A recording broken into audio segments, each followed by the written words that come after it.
Voilà ma proposition de phrase, et voilà d'où viennent les 10 commandements.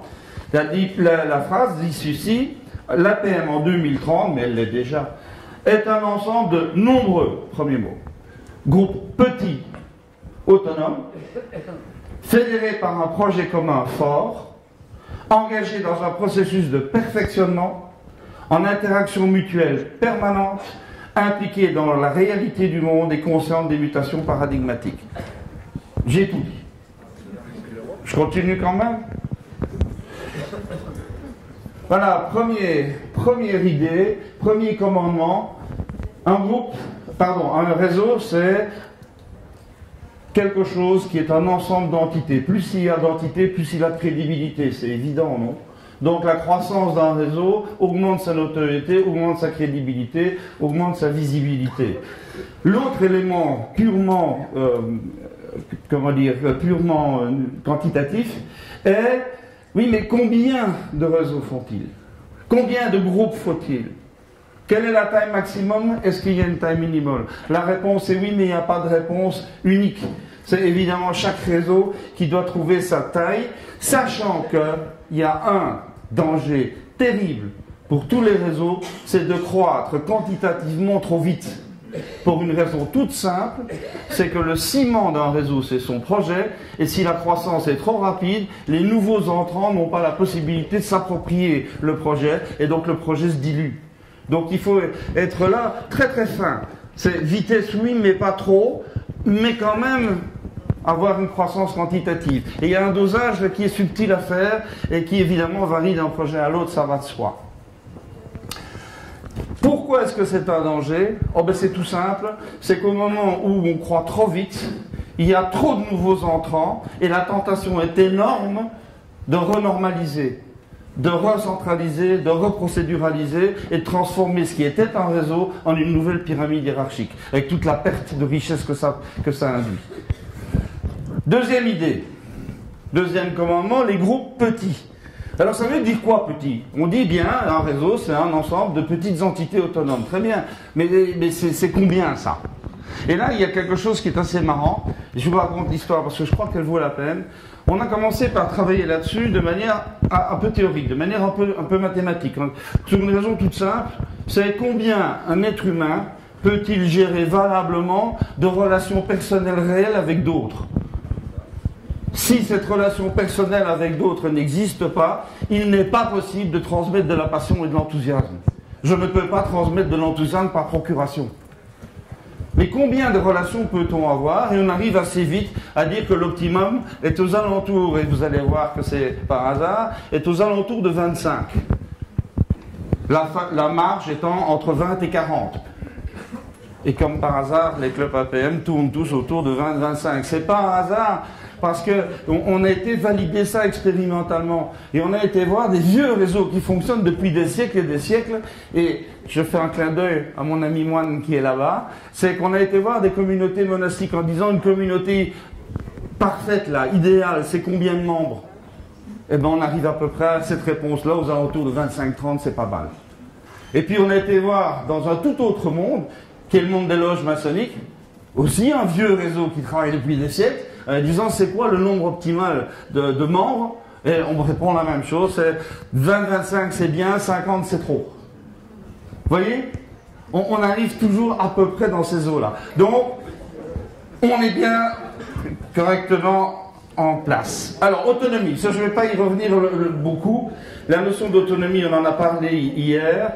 Je pense que la notion d'autonomie est liée à deux sous-notions importantes. C'est la notion de liberté et la notion de responsabilité. Et vous savez qu'en philosophie, on dit bien qu'il n'y a jamais de liberté s'il n'y a pas la responsabilité qui va avec, et il n'y a pas de responsabilité s'il n'y a pas la liberté qui va avec.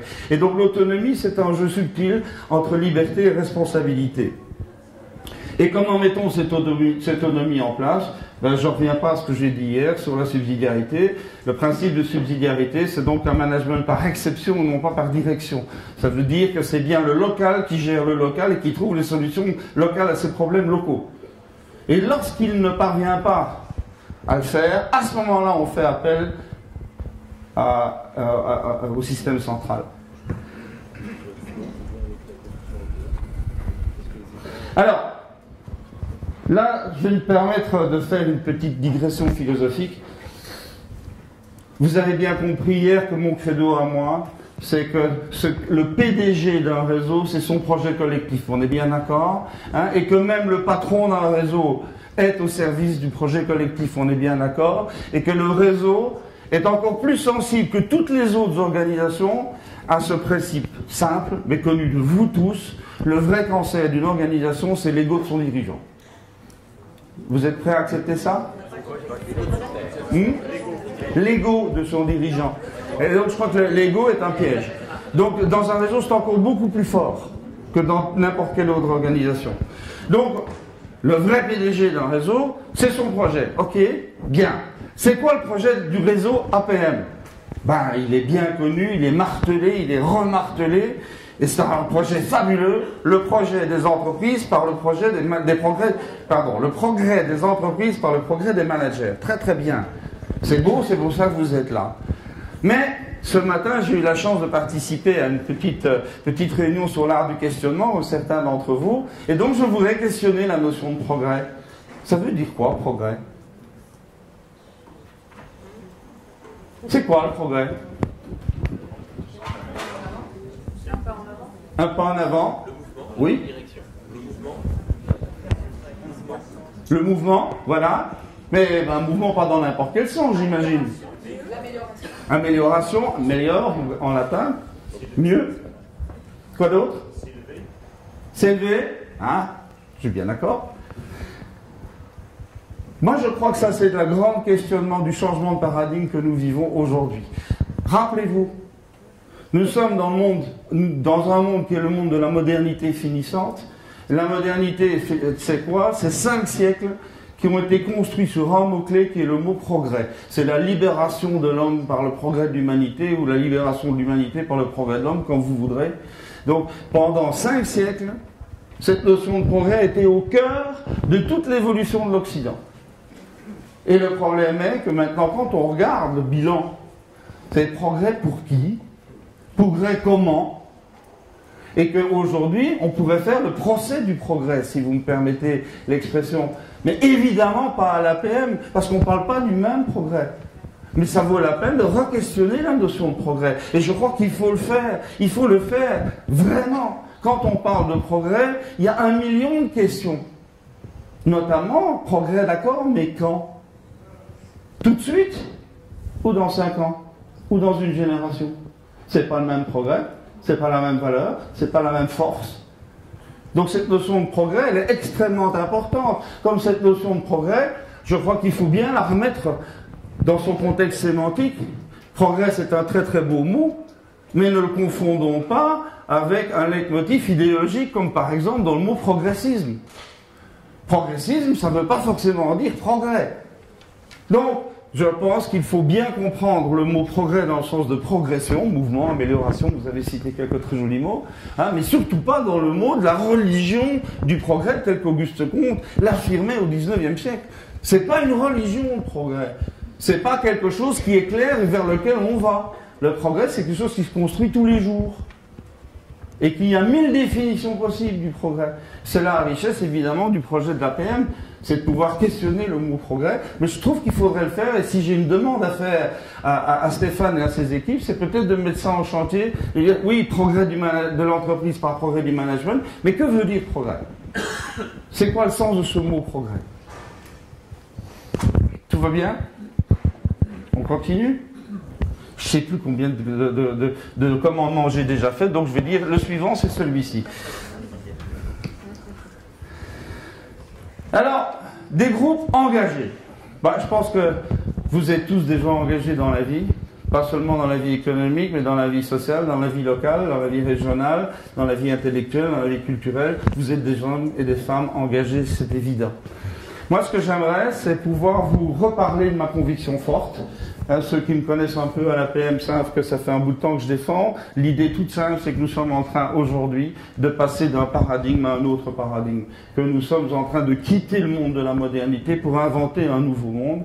Et le tout est de savoir pourquoi il y a rupture maintenant et quels sont les moteurs de cette nouvelle logique socio-économique dans laquelle toutes nos entreprises vont être embrigadées déjà maintenant. Et je pense que c'est là où une notion d'engagement va pouvoir se cristalliser, c'est de dire, bon, faisons les constats, c'est simple. Aujourd'hui, nous sommes clairement dans une logique qui n'est plus une logique d'abondance en termes de ressources et qui est de plus en plus dans une logique de pénurie en termes de ressources. Une fois qu'on a admis ça, et ça c'est tout à fait vérifiable factuellement, ben ça veut dire qu'il y a deux solutions. Si on ne fait rien, on accélère l'épuisement des ressources et on va dans le mur. Qu'est-ce qu'on peut faire d'autre? Premier moteur, premier engagement, la notion de frugalité. Alors frugalité, surtout qu'on approche de l'heure de midi, je rassure ceux qui ont faim, ce n'est pas l'apologie de l'anorexie, soyons clairs. La frugalité, c'est en tout moins mais mieux. J'ai vu que quelqu'un avait repris ça bien gentiment sur une des fiches qui est là. C'est moins mais mieux, faire moins mais mieux. Je pense que ça, c'est un des grands moteurs de l'économie de demain, et je pense vraiment que c'est un type d'engagement que chacun ici à l'APM devrait ou pourrait prendre. Comment faire tout ce que je fais en le faisant mieux avec moins? Et notamment cette idée intéressante, c'est comment faire pour travailler moins mais mieux. Ça vous dit? Travailler moins mais mieux, ça veut dire quoi? Ça ne veut pas dire travailler moins d'heures. Ça veut dire perdre moins d'énergie à faire des trucs inutiles. Et ça, je peux vous assurer, si vous voulez bien avoir la curiosité de scanner votre agenda ou de scanner ce que vous faites faire à vos collaborateurs, le nombre de trucs inutiles qu'on fait à longueur de journée, c'est colossal. Vous voulez gagner du temps? Vous voulez avoir du temps pour réfléchir? Vous voulez avoir la possibilité de diversifier vos activités personnelles? On va commencer par nettoyer l'agenda. Arrêtez de faire des trucs inutiles. Concentrez-vous sur l'essentiel, laissez le superflu dehors. Mais je sais bien, c'est vachement plus facile à dire qu'à faire. Et je sais bien qu'ici, dans ma situation, c'est vachement facile de dire ça. Dans la réalité vécue d'un agenda quotidien, je sais que c'est beaucoup plus difficile. Mais pourquoi ne pas y penser quand même? Pourquoi pas essayer quand même? Donc voilà, frugalité. Deuxième rupture, ben ça c'est très clairement la rupture qui va du mécanique au numérique. Hein. Vous savez bien qu'on est là à marche forcée dans une numérisation entière de nos activités humaines. C'est une chose merveilleuse. C'est une chose absolument merveilleuse. Mais c'est pas parce que c'est une chose merveilleuse qu'il faut rester aveugle. Au contraire, il faut devenir lucide sur les immenses dangers qui sont portés par cette révolution numérique, qui aujourd'hui est en son stade infantile, c'est-à-dire au stade où toutes les bêtises sont possibles. Et donc moi je pense vraiment qu'il faut y réfléchir bien. Je prends un exemple. Qui dans cette salle n'a pas de téléphone portable? Il y en a une, dit-elle en regardant son smartphone. Bien. La question subsidiaire, c'est est-ce que vous n'avez pas parfois le sentiment d'être un peu esclave de votre téléphone portable? Hein? Pas parfois. Pas parfois. Hein? Qui a le sentiment d'être quand même un peu esclavagisé par son téléphone? Levez la main. Donc je remarque quand même qu'il y a une bonne trentaine de faux culs ici. Bon, c'est clair que moi je fais référence à mon papa, à moi en philosophie qui est Nietzsche, et Nietzsche disait, écoutez bien parce que ça vaut la peine, un homme qui n'a pas 6 heures de veille par jour consacrées à lui-même est un esclave du système. Je pense qu'il n'y en a plus d'un dans cette salle, à commencer par moi. Donc tout ça pour dire quoi? Je voudrais simplement mettre en avant l'idée grave qui est la suivante. C'est que toute la révolution numérique se propage sur la paresse humaine. Vous avez bien entendu ce que je dis, se propage sur la paresse humaine, et que donc cet engouement pour la voie la plus paresseuse est très clairement le chemin le plus clair à ce que Étienne de la Boétie, le meilleur ami de Montaigne, avait écrit un jour, et je vous conseille ce petit livre délicieux, Discours sur la servitude volontaire. Hein, et je pense que c'est ça, le grand argument marketing des vendeurs de numérique, c'est de vendre de la servitude volontaire. Eh bien moi je pense que le deuxième moteur de ce nouveau paradigme, de cet engagement qui doit être le nôtre, c'est un engagement pour la liberté. Il faut que nous restions des hommes libres et des femmes libres. Ça veut dire quoi? Ça veut dire, je crois, très fortement, que la technologie doit toujours rester l'esclave de l'homme et que l'homme ne peut jamais devenir l'esclave de la technologie. C'est ça, affirmer sa liberté. Bon, il y en a 3 qui sont d'accord. Ça progresse. Il y a 5 ans, personne n'était d'accord. Maintenant, il y en a quelques-uns. Alors, troisième point de rupture, mais ça, on ne va pas épiloguer des siècles, hein, c'est la notion de passage des structures pauvres, c'est-à-dire des pyramides, aux structures riches, c'est-à-dire des structures réseau. Si on ne le fait pas, eh bien, on va avoir un monde qui va être organisé de manière complètement sclérosée, qui n'aura pas la capacité de répondre, qui n'aura pas la réactivité suffisante, qui n'aura pas l'innovation suffisante, bref, les administrations françaises. Qu'est-ce qu'il faut faire? Ben, il faut s'engager sur la voie de la réticularité, donc sur la voie des organisations en réseau. Et donc ça, c'est ce qu'on a déjà dit, je ne vais pas y revenir 1000 fois. Bien. Quatrième grande rupture qui est intéressante à vivre aujourd'hui, c'est le fait que nous sommes au bout d'un modèle économique. Ce modèle économique est né à la révolution industrielle. On est passé de l'artisanal et du paysan à de l'industriel, très très bien. Et ce modèle industriel, il a très vite été pris en main par les États-Unis parce qu'il n'y avait pas de passé économique, donc il n'y avait pas de résistance possible, alors qu'en France, la révolte des canuts, en Angleterre, les Luddites, etc., ont été des févriers de résistance terribles à ce modèle. Et donc ce sont les États-Unis qui ont développé ce modèle, en faisant beaucoup d'ingéniosité d'ailleurs, pour l'enrichir managérialement. Et c'est le modèle dominant aujourd'hui, qui est le modèle financiero-industriel. J'ai absolument aucun problème sur ces mots-là ou sur ce qu'il y a derrière ça. Le mot capitalisme ne me fait pas peur du tout, au contraire. Je dis simplement qu'il faut observer qu'aujourd'hui, si vous regardez les cotations boursières par exemple, ben vous voyez de plus en plus des petites entreprises qui n'ont même pas encore de clients, qui ont des cotations et des capitalisations boursières infiniment supérieures à des gros groupes industriels. Qu'est-ce que ça veut dire? Ben, ça veut dire qu'aujourd'hui, on vient de découvrir un truc simple, c'est que la valeur de l'entreprise n'est pas exclusivement dans sa taille et dans sa puissance financière, elle est aussi dans son intelligence. Et pour être intelligent, il ne faut pas nécessairement être gros. Vous êtes avec moi? Mais dès le moment où on est... Oui, bon.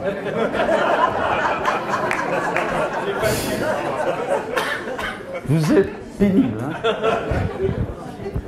Moi, ce que j'aimerais vous montrer, c'est qu'il y a une autre conséquence derrière ça. C'est que si on veut bien regarder toute la logique de l'économie, du modèle économique financiero-industriel, pendant 2 siècles, on s'est échiné à trouver des méthodes pour faire baisser les prix, baisser les prix, baisser les prix, baisser les prix, baisser les prix. C'est bien la logique dans laquelle nous sommes encore majoritairement aujourd'hui. Est-ce que vous êtes d'accord avec ça? Et que c'est parce qu'on baisse les prix qu'on peut devenir gros. Parce qu'on vend beaucoup. En revanche, si vous regardez certains marchés, je dis bien certains marchés, mais ils sont en train d'évoluer. Si vous regardez certains marchés, vous avez une révolte. Et cette révolte, elle dit quoi? Elle dit arrêtez de nous vendre de la merde bon marché. Nous, c'est pas ça qu'on veut. Nous, ce qu'on veut, c'est un bon prix, c'est vrai, mais ce qu'on veut surtout, c'est de la valeur d'usage. Ce qu'on veut surtout, c'est accès à l'utilisation. Ce qu'on veut surtout, c'est d'avoir quelque chose qui dure et que je peux utiliser convenablement et longtemps. Vous êtes avec moi? Et vous sentez bien qu'il y a une contradiction fondamentale entre la logique du prix bas et la logique de la haute valeur. Et que là, aujourd'hui, si nous voulons restaurer nos marges, c'est-à-dire arrêter l'hémorragie par les prix, il faudra bien, quelque part, qu'on instaure la logique de la valeur, d'une manière ou d'une autre. Et comment on fait ça? Et là, il faut quand même rappeler un élément essentiel. Pour baisser les prix, le grand moyen vachement génial qui a été inventé, ce sont les économies d'échelle, on est d'accord? C'est de pouvoir diluer les frais fixes grâce à des investissements, on est toujours d'accord?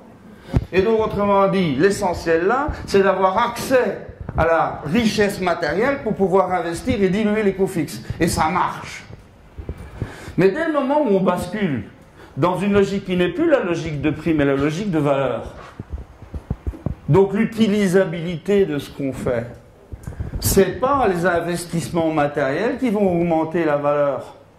C'est l'intelligence qu'on va y mettre, c'est le talent qu'on va y mettre, c'est la compétence qu'on va y mettre, c'est l'innovation qu'on va y mettre. Bref, ce sont les ressources immatérielles qu'on va y injecter. On est toujours d'accord? Eh bien là, il y a quelque chose qu'il faut savoir. C'est que sur les ressources matérielles, il y a beaucoup d'économies d'échelle. Sur les ressources immatérielles, il n'y en a pas. Vous mettez 20 crétins dans une salle, ça ne fait jamais un prix Nobel. Ça vous fait rire? Donc moi j'essaie simplement de mettre en avant une idée forte, c'est que si on veut sortir de cette logique de médiocrité des produits et de rabotage systématique de toutes les marges, si on veut rétablir une économie réelle saine, il faut passer par l'augmentation de la valeur, c'est-à-dire, et ce mot m'est très très cher, il faut passer par l'augmentation de la virtuosité de nos entreprises. Qu'est-ce que c'est qu'un virtuose? C'est quelqu'un qui réussit à faire des choses difficiles de manière tout à fait aisée. Donc c'est de la maîtrise de compétences, c'est de la maîtrise de l'électricité, c'est de la maîtrise de talent, etc. Donc on est bien au cœur, là, des ressources immatérielles et des patrimoines immatériels qui aujourd'hui, on le sait, sont les patrimoines stratégiques de toutes les entreprises. Quand on n'a pas de talent, on a difficile à trouver de l'argent et à en gagner. Donc c'est le talent qui est prioritaire sur l'argent. Et enfin, dernière rupture, elle est plus philosophique. C'est le passage de ce que moi j'ai appris quand j'étais gamin. Je pense que ici il y en a plus d'un qui ont entendu cette chanson-là. C'est il fallait réussir dans la vie. Et pour réussir dans la vie, il fallait étudier beaucoup, il fallait travailler beaucoup, il fallait obéir beaucoup, il fallait fonctionner beaucoup. Vous avez entendu ça aussi, certains? Vous dites ça à un gamin de 14 ans d'aujourd'hui, il est mort de rire. C'est pas ça son chemin. Et c'est plus ça le nôtre non plus. Notre problème à nous, c'est pas trop, et le sien encore moins, c'est pas trop de réussir dans la vie, c'est de réussir sa vie. Et c'est pas du tout la même chose. C'est pas du tout le même rapport à soi, c'est pas le même rapport aux autres, à la société, à l'entreprise, au travail, au monde, à la nature, etc., etc., etc. Réussir sa vie et réussir dans la vie, c'est pas du tout la même chose. Mais il y a un danger colossal derrière ça. Si on veut réussir sa vie, c'est facile d'être dans le moi et moi. Donc autrement dit, nombrilisme, narcissisme, égotisme. Et comment voulez-vous faire fonctionner des gens en réseau collaboratif s'ils sont tous des égotiques? Ça ne marche pas. Donc il va bien falloir à un moment ou un autre proposer autre chose qui va permettre de transcender les égoïsmes pour faire quelque part quelque chose qu'on appelait au Moyen-Âge un égrégore. Quelque chose qui est une manière de fonctionner ensemble, qui est plus que la somme de ces individus. Eh bien, moi je pense que pour ça, il faut retourner à une idée d'intériorité. Il faut retourner à une idée toute simple. Ce que tu es, c'est l'accumulation de ce que tu fais. Ce que tu vis intérieurement, c'est ça qui fait ce que tu es.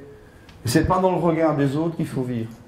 C'est dans son trajet intérieur qu'il faut vivre. Et ça change complètement les choses. Mais une fois qu'on est à l'aise dans son projet, dans son trajet personnel intérieur, on peut respecter celui de l'autre et on peut se dire, tiens, chacun des trajets peut enrichir l'autre et on peut commencer à ce moment-là à fonctionner de manière un peu plus intelligente. Moi j'aime bien le mot spiritualité là-dessus. Donner du sens et de la valeur à ce qu'on fait ensemble. C'est pas ça que vous êtes en train de faire dans vos boîtes?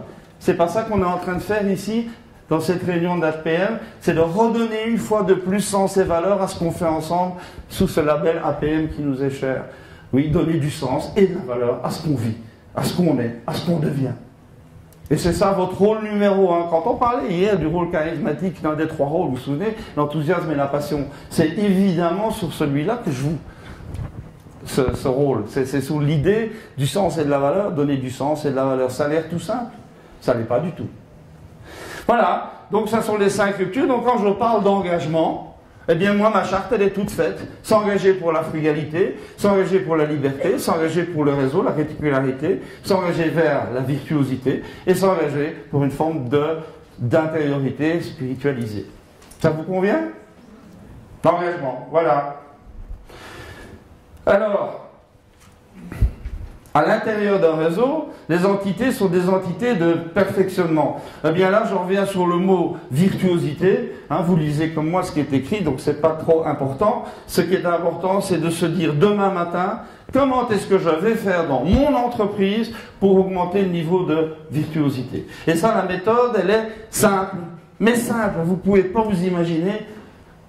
Et je ne comprends pas pourquoi on le fait si peu. Il suffit vraiment d'aller voir ceux qui font dans vos entreprises et de leur poser une seule question.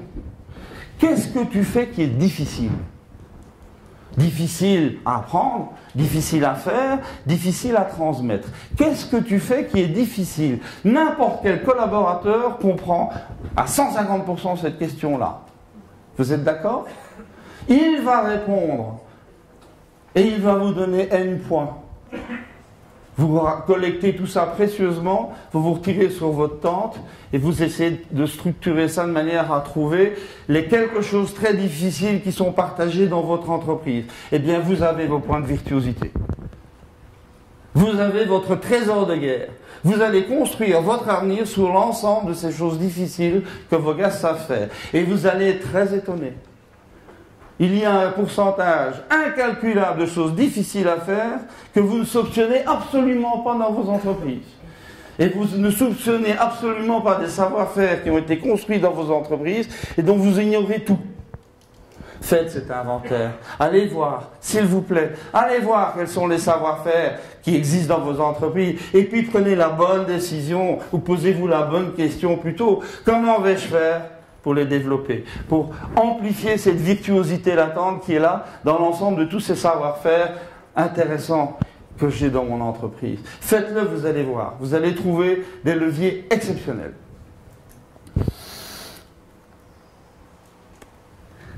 Des groupes impliqués dans la réalité du monde. Alors là, ce schéma que vous voyez là, il est exactement l'inverse de ce qui est aujourd'hui la réalité du monde que nous vivons. Au centre, vous avez aujourd'hui la finance. Autour de la finance, vous avez l'économie qui est au service de la finance.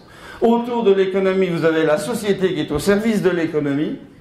Et autour de la société, vous avez l'écosystème qui a un réservoir infini de ressources bon marché. Ça, c'est le système d'aujourd'hui. Et vous avez bien compris que le principe, ça va être d'inverser radicalement la donne. C'est-à-dire de mettre au centre du système socio-économique ce qui est de plus rare et plus précieux, c'est-à-dire l'ensemble des ressources de l'écosystème, d'autour de ça faire tourner une société, de mettre l'économie autour de la société, au service de la société, et de mettre autour de l'économie la finance qui doit être la servante docile et modeste de l'économie. Vous avez bien compris que ce que je vous propose, c'est juste l'inversion radicale de l'échelle des priorités telles qu'elles sont définies aujourd'hui. Alors, comment on va faire ça? On en discutera à l'apéro.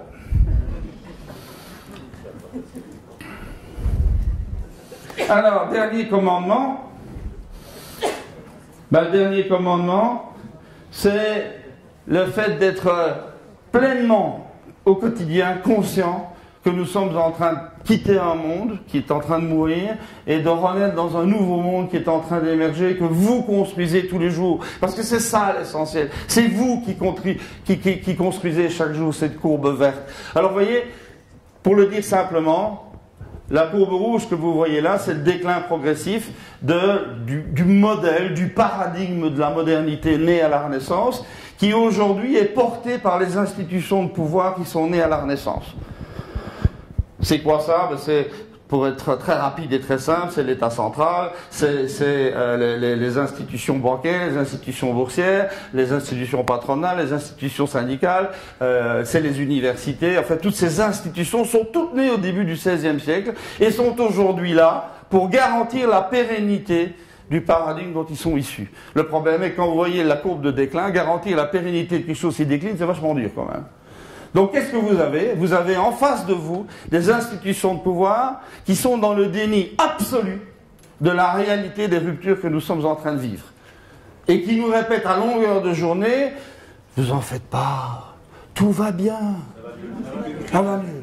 Il ne faut pas espérer une chose, et ça c'est la thermodynamique qui nous l'apprend, un système qui sort de l'équilibre et qui est en déclin, ne retourne pas dans la situation florissante qui était la sienne. Je veux vous prendre tous comme exemple, et je m'inclus parmi vous, nous sommes tous sur une ligne de temps, non? Et tous les jours, on fait un petit pas en avant, ça s'appelle vieillir, on est toujours d'accord? J'en vois ici qui vieillissent plus vite que d'autres, quand même. Dont moi. Et donc, voilà, vous vieillissez un peu tous les jours. Imaginez l'absurdité que ce serait de dire, ah ben voilà, aujourd'hui j'arrête. C'est fini. Non, je ne veux plus vieillir, moi je me retourne sur ma flèche de temps, et je retourne gentiment vers le ventre de ma maman. Est-ce que c'est pas juste débile, ça? Ça veut juste dire quoi? Que la flèche du temps est une flèche d'irréversibilité. C'est exactement ça qui se passe pour chacun d'entre nous, c'est exactement ça qui se passe pour chacune de nos entreprises, et c'est exactement ça qui se passe pour chacun de nos paradigmes. La reprise n'existe pas et n'existera jamais. C'est la reprise de quoi quand on nous parle à la radio, à la télévision, dans les journaux? La reprise de quoi? Qui nous parle? Mais les institutions de pouvoir, évidemment. Et quand on nous parle de la reprise, c'est la reprise de la courbe rouge. Donc c'est juste débile. Donc, il y a heureusement une loi que chaque fois que quelque chose décline, il y a quelque chose d'autre qui émerge pour prendre sa place. Je vous rappelle quand même que c'est pour ça que nous faisons des enfants. Une fois qu'on commence à décliner, eh bien à ce moment-là, les enfants sont adultes et sont prêts à prendre le relais de la vie, non? Et c'est vrai partout dans la nature, ça. Eh bien, pour les paradigmes, c'est la même chose. Quand un paradigme commence à décliner, il y a un nouveau paradigme qui émerge et que j'ai représenté là par la courbe verte. Donc la courbe rouge, c'est rouge, pourquoi? Parce que stop, ça s'arrête. Et la courbe verte, c'est vert, pourquoi? Parce que c'est ça l'avenir, c'est là que ça démarre. Bon. Mais ça se passe pas bien entre eux. Pourquoi? Parce que la courbe rouge, c'est-à-dire les institutions de pouvoir, sont dans le déni des ruptures qui précisément sont le ferment de la courbe verte. Donc forcément, dès le moment où l'un monte en puissance et l'autre perd de sa puissance, on commence à entrer en interférence. Ces interférences sont forcément conflictuelles et ce conflit nécessairement engendre des turbulences et le cercle bleuâtre que vous voyez là. Et ce cercle bleuâtre, ben c'est très exactement les crises que nous vivrons et que nous vivrons encore, je vous rassure, la fête n'est pas finie. Donc moi je suis en train de vous dire quoi? Ben, je suis en train de vous dire que par rapport à ce schéma, nous on est quelque part à la croisée des chemins. Là. Et vous voyez, la lâcheté fondamentale d'un prospectiviste est de ne pas mettre des courbes mais des couloirs. Comme ça on a des marges d'erreur. Donc c'est tout simplement que selon ce qu'on regarde, c'est pas au même moment. C'est d'une évidence. Donc on est quelque part dans le milieu là. Moi ce que j'aimerais surtout mettre en avant, c'est que contre le discours absurde qui dit la reprise c'est pour dans bientôt, il y a un autre discours qui dit il y a une période de grande turbulence qui va durer en tout de l'ordre d'un demi-siècle, hein, c'est pas l'horlogerie suisse, loin de là, mais qui se terminera sûrement pas avant 2025. Alors qu'est-ce qu'on dit alors? Est-ce qu'on est découragé ou pas? Non, hein? Juste au contraire. Si vous regardez ça avec les yeux de la courbe rouge là, regardez l'allure qu'elle a, cette courbe rouge. Avouez qu'il y a de quoi être vachement optimiste quant à l'avenir du pessimisme. C'est pas ça qu'on nous raconte dans les journaux? C'est pas ça qu'on nous montre à la télévision? Toute la farce cégétiste, c'est ça, c'est dire je veux pas mourir, je veux pas mourir, je veux pas mourir. Et je veux montrer que je veux pas mourir. Pas de peau.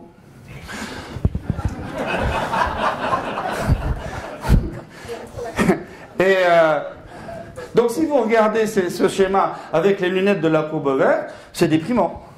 Et c'est ça la sinistrose qu'on partage tout le temps dans ce pays. On est tous en train d'être, c'est terrible ce qui nous arrive. Brexit, le non-événement absolu Brexit. Mais, oh là là, c'est la catastrophe. Bientôt on sera réduit à la mendicité. C'est fini, l'Europe va s'effondrer. Mais enfin, c'est le plus grand marché du monde. C'est là où il y a le plus d'intelligence au monde. Enfin, arrêtez de dire des bêtises. Donc je vous propose quoi? Moi, je vous propose d'enlever les lunettes de la courbe rouge et de plus jamais vous occuper des médias. Et de mettre sur votre nez les lunettes de la courbe verte. Et qu'est-ce qu'elles nous disent, ces lunettes de la courbe verte? Quelque chose de fabuleux que je répète tout le temps depuis 25 ans. Je répète toujours la même chose. Je dis, regardez ça. Regardez cette courbe verte. Ça arrive une fois tous les 550 ans et ça arrive sur nous. Elle n'est pas belle, la vie? C'est pas génial? On est juste en train de devoir réinventer le monde. Vous n'êtes pas en train de réinventer le management tous les jours? Vous n'êtes pas en train de réinventer l'entreprise? Vous n'êtes pas en train de transformer radicalement le monde technologique et le monde économique? Est-ce qu'on n'est pas obligé, là vraiment les pieds au pied du mur, est-ce qu'on n'est pas obligé de réinventer l'Europe? Est-ce que vous avez regardé les péripéties politiques dans les différents grands pays? Vous ne croyez pas qu'il faut réinventer la politique? Vous ne croyez pas qu'il faut réinventer le vivre ensemble? Quels sont ceux qui ont des gosses à l'école ici? croyez pas qu'il faut réinventer l'école?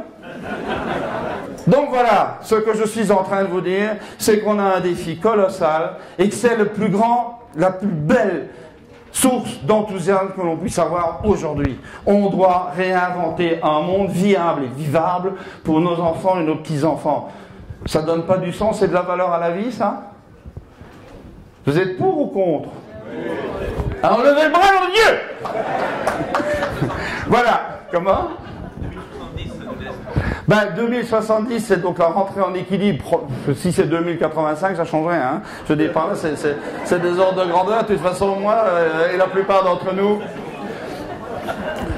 Sauf, on peut peut-être le décider, ça. On va faire un contrat avec Dieu en disant qu'il nous ramène tous ici en 2090. On se fait une bouffe, on boit un coup, on discute et on fait le bilan. Vous voulez bien? Allez, c'est parti. Voilà, eh écoutez, je terminerai sur ma petite photo d'hier, là. L'APM, c'est un réseau. Et ce dessin est faux. On est bien d'accord? On n'est plus dans un jeu darwinien. C'est plus ça le problème. Et donc, le problème, c'est quoi? C'est ma dernière photo que j'adore montrer, qui a été prise à Londres, donc elle est en anglais. Sorry for the inconvenience, we're trying to change the world. Désolé pour le dérangement, on est juste en train de changer le monde. Vous le changez tous les jours. Merci!